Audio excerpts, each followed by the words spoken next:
ways you could hand water everything. You could flood.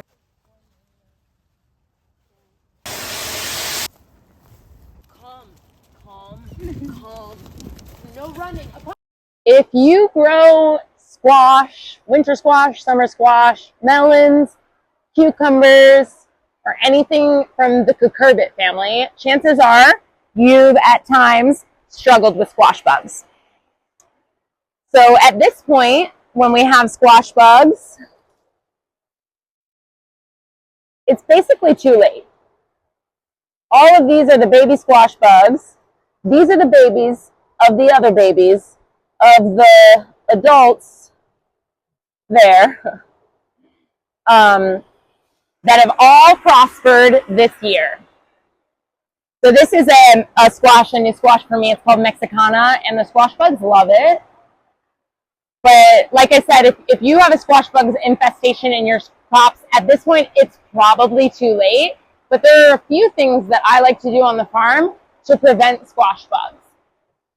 One is something called kaolin clay, which is a solution, or it's not even a solution, it's like a mixture because it doesn't actually, it's clay suspended in water that works as a barrier method. I use a backpack sprayer, or sometimes I'll flip plant starts into it, and it covers the plants with this white clay that just makes the plant not delicious for the squash bug to eat.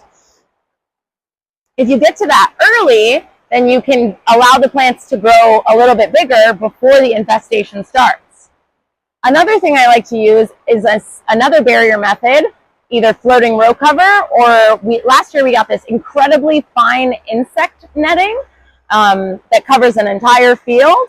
And so if I plant an outdoor succession of squash, I will put hoops on it and put insect netting on it to deter squash bugs from traveling from like one cucurbit crop to the other cucurbit crop.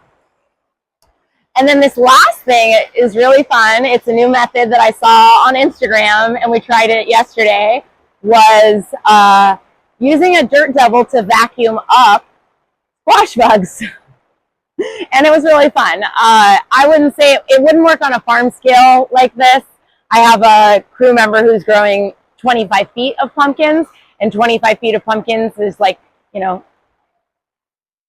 3-foot spacing, 8 pumpkins or something. And so that was a good scale to give it a shot at. And that's also because we weren't able to use some of our other methods to get ahead of it. And we were really invested into that crop. But at this point, this squash crop, because of the squash bug infestation, I'm giving up on it.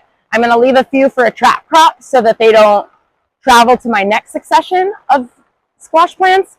But for the most part, the best way to get rid or to be free of squash bugs is prevention, and then taking away their food source as soon as possible.